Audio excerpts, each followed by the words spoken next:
मुसीबत और खुशी।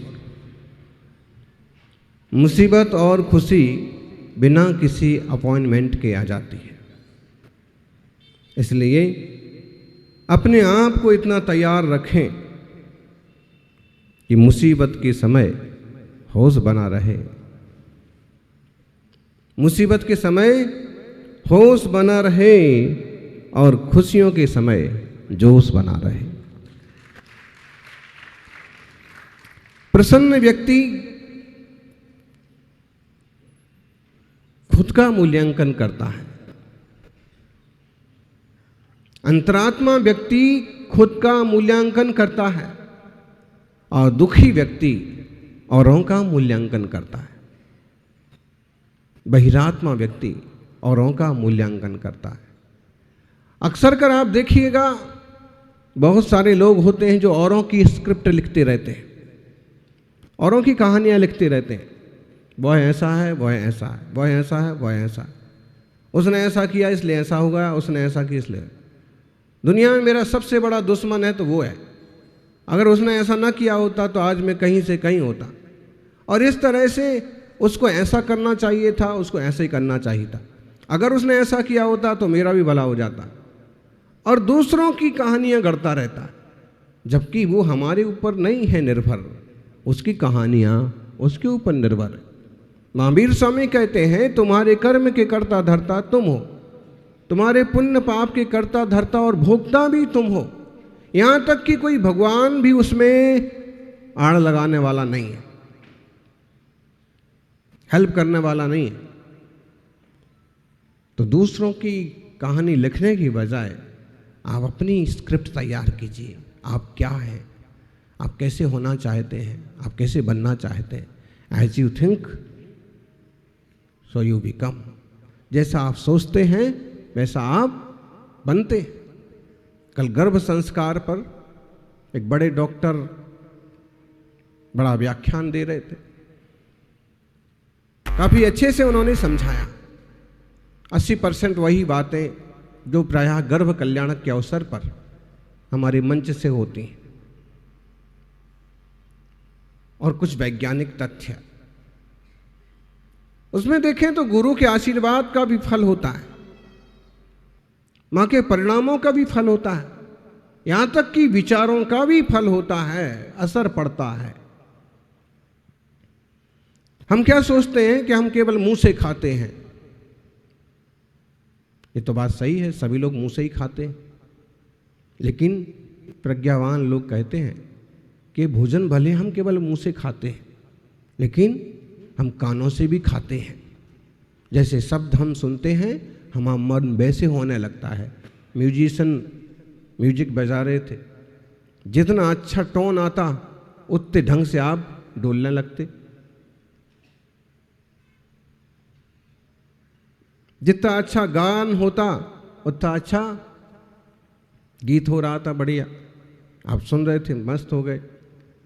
कानों से भी खाते हैं, आंखों से भी खाते हैं। खाते का मतलब है स्वीकार करते हैं, ग्रहण करते हैं। आंखों से आप जैसा देखते हैं वैसे आप चेंज होते हैं, बदलते हैं, आप रिएक्टिव होते हैं।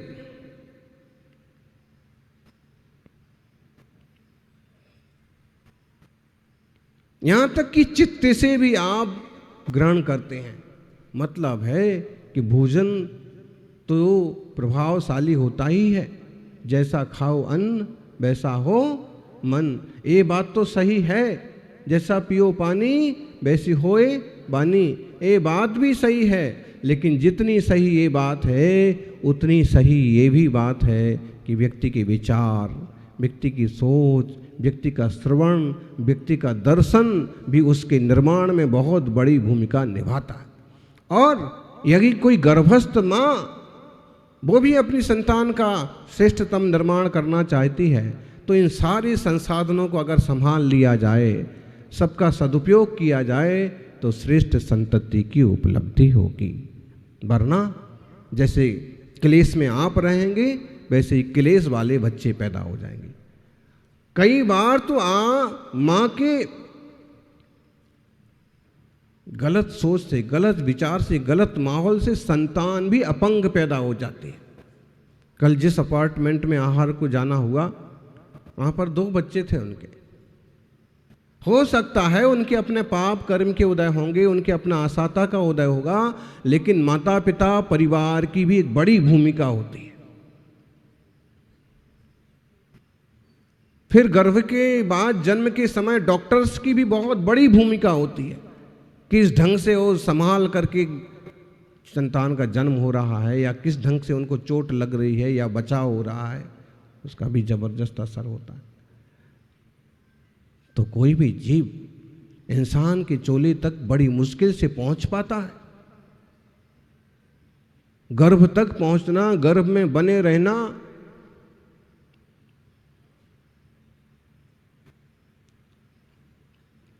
गर्भ में आने के बाद भी कभी कभी विकास नहीं होता है, कभी कभी अपंग हो जाते हैं। अभी आप सुन रहे थे, बात सही है, डॉक्टर्स ने कह दिया कि इसकी नाड़ी नहीं चल रही है, इसकी सांस नहीं चल रही है, इसमें जान नहीं है, इसे खत्म करवा दो, निकलवा दो।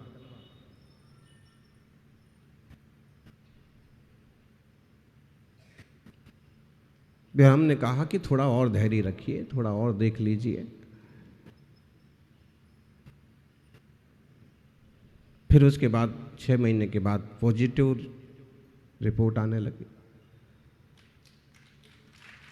अगर आकुल व्याकुलता से तुरंत कदम उठाया जाता है, मतलब ये है कि जन्म भी बड़ा मुश्किल है। इंसान की पर्याय में जन्म लेकर के बालपना निकल जाए, किशोरपना तक पहुंच जाएं, उसके बाद आप पाठशाला पहुंच जाएं, धर्म के संस्कार मिल जाएं, देव शास्त्र गुरु का सानिध्य मिल जाए, एक से एक दुर्लभ चीज़ें हैं, और इन दुर्लभ चीज़ों में से कई सारी तो आप लोगों को मिल चुकी हैं। इस परम दुर्लभ चरित्र को पाकर के, इंसान की पर्याय को पाकर के निज चैतन्य भगवान आत्मा को पहचानो।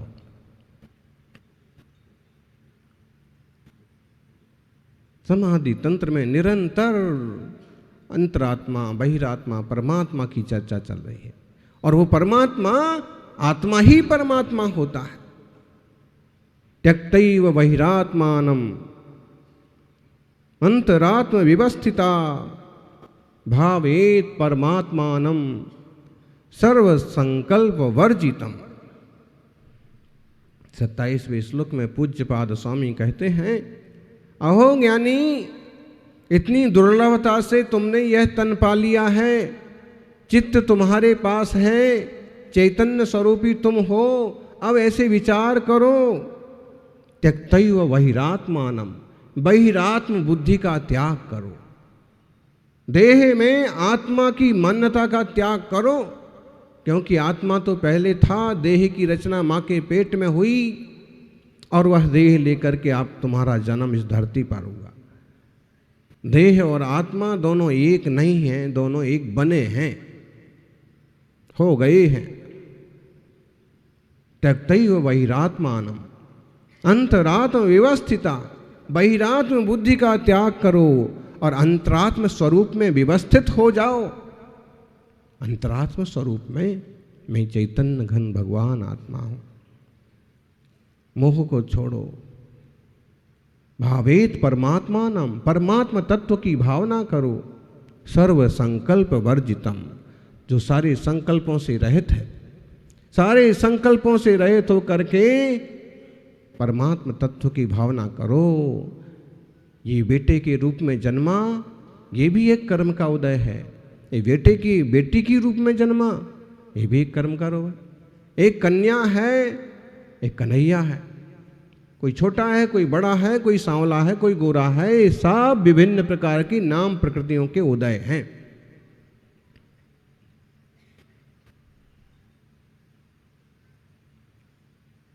यानी देह आत्मा का मोह छोड़ो, व्यवहार का जंजाल छोड़ो। कल हमने प्रवचन में जब ये बात कही कि व्यवहार का दृष्टिकोण छोड़ करके परमार्थ का दृष्टिकोण अपनाइए। व्यवहार न्यायाधीन होने की बजाय थोड़ा निश्चय की तरफ आना चाहिए।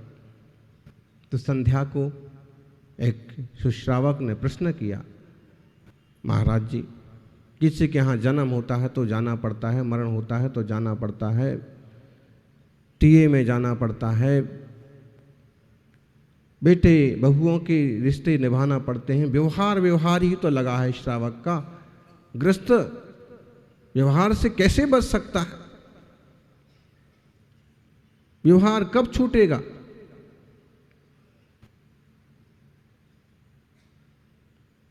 हमने उनको कहा कि जब अपने तीये की बैठक हो जाएगी तो व्यवहार छूटेगा। जवाब थोड़ा सा अटपटा है, लेकिन बात यह है कि आप जितना उलझे रहोगे सो उलझे रहो, जो व्यवहार निभाते रहोगे सो निभाते रहो, और वो मरने के बाद ही छूटेंगे।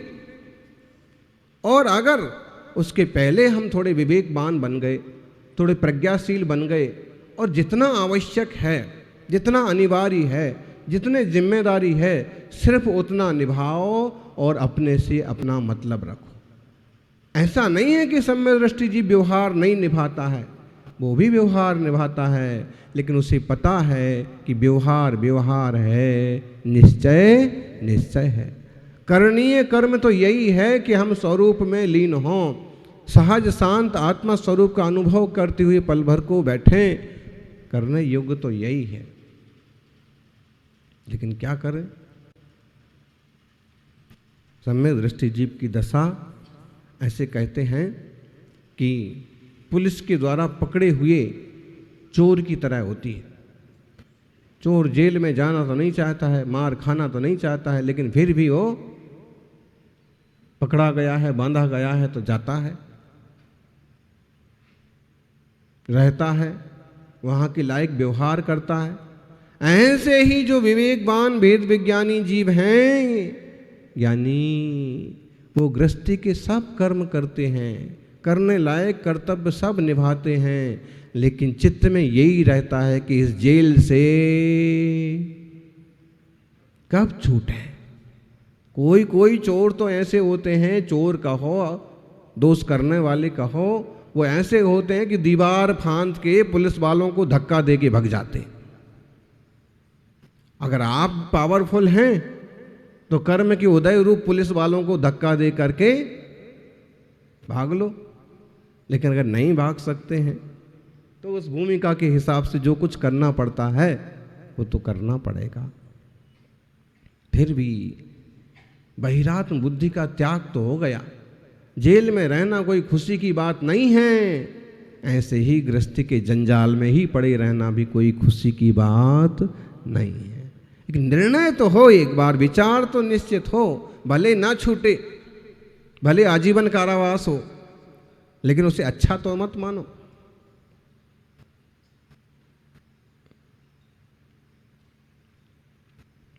त्यक्तैव बहिरात्मानम, एक उपदेश है कि भाई बहिरात्म पने को छोड़ो, मंत्रात्म व्यवस्थित, अंतरात्म स्वरूप से व्यवस्थित हो जाओ, और भावेत परमात्मानम, परमात्म तत्व की भावना करो। जो भगवान हो गए हैं उन भगवान का चिंतन करो, जो परमात्मा है उन परमात्मा के गुणों का विचार करो, और तुम खुद भी होनहार परमात्मा हो। कभी विचार करते हैं इस तरह का?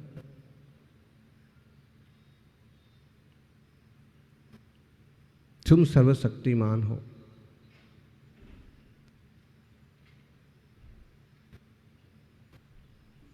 पर को प्रभु मान लिया और स्व प्रभु को भूल गए। गुरु हैं, गुरु की अपनी उपयोगिता है, उनका अपना मार्गदर्शन आपके लिए बहुत कल्याणकारी होगा। भगवान हैं, भगवान की अपनी उपस्थिति है, अनंत गुणों के गोदाम हैं, आनंद आदि गुणों से भरे हुए हैं। जैसे वो हैं वैसे वह उपदेश देते हैं कि आप भी इस तरह के मार्ग पर चलो। बहिरात्म बुद्धि को छोड़ो, अंतरात्म स्वरूप में स्थित हो, यह मैं आत्मा और परमात्मा की भावना भाव।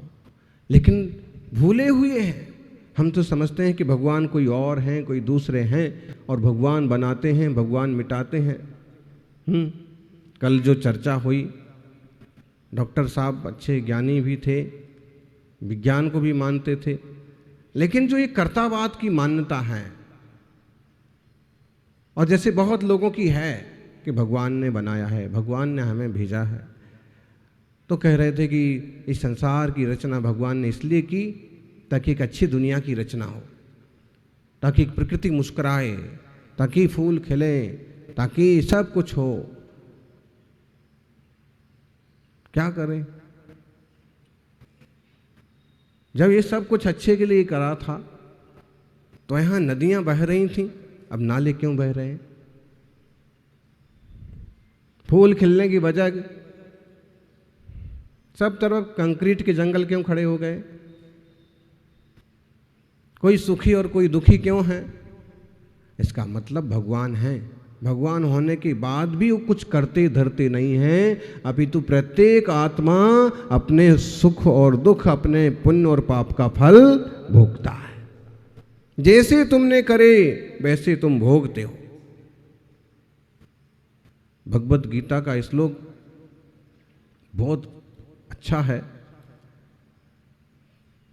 न कर्तृत्वम न कर्माणि न लोकस्य सृजति प्रभु न कर्म फल संयोगम स्वभावस्तु प्रवर्तते। इस पर अगर व्याख्यान हो तो अब सबकी दिमाग की बत्तियां जल जाएं। बहुत गंभीर बात है इस श्लोक में। न कर्तृत्वम न कर्माणि, ईश्वर का कोई कर्तृत्व नहीं है, उसका कुछ कर्म नहीं है। न लोकस्य सृजति प्रभु, प्रभु कोई लोक की भी रचना नहीं करता। न कर्म फल संयोगम, किसी को कोई कर्म दे या किसी कर्म का फल दे, ये भी नहीं करता है। स्वभावस्तु प्रवर्तते, इस दुनिया में जो कुछ हो रहा है वो सब स्वभाव से हो रहा है। ये बिल्कुल जैन दर्शन से मेल खाता हुआ श्लोक गीता में उपलब्ध। और इस तरह की मान्यता से चलेंगे और अपनी जिम्मेदारी लेंगे तो आदमी पाप से बचेंगे, पुण्य करेंगे, और नहीं तो परमात्मा के ऊपर डाल दिया। और फिर कई लोग तो ऐसे होते हैं कि काम बिगड़ गया तो भगवान को गाली देते हैं, बिल्कुल छूट नाम लेकर के। क्यों? क्योंकि वो अब तक ये समझ रहे थे कि भगवान करता है और भगवान ने उनका तो भला कर दिया और हमारा नहीं किया, तो द्वेष से भर जाता है कि उनका कर दिया और मेरा बिगाड़ दिया। और अगर ये निश्चय हो जाए कि प्रभु करता नहीं है, प्रभु प्रभु है, किसी का नौकर नहीं है, गुलाम नहीं है, इसलिए जो सम्य दृष्टि गिरस्थ होते हैं वो भी फिजूल में माथाफोड़ी नहीं करते। बीतरागी प्रतिमाओं का वंदन करेंगे, अभिषेक करेंगे, अपनी भावनाएं मिलाएंगे और निकल जाएंगे। कुछ मांगा ना, कुछ परिकल्पना करना कोई ज़रूरी नहीं है। आप सिर्फ अपने परिणाम की शुद्धि के लिए भक्ति करो, पूजा करो, आनंद लो, और परिणाम की निर्मलता होगी, पुण्य बढ़ेगा। पुण्य बढ़ेगा तो जो उपलब्धियां चाहिए सब उपस्थित हो जाएंगी, सब कुछ मिलेगा।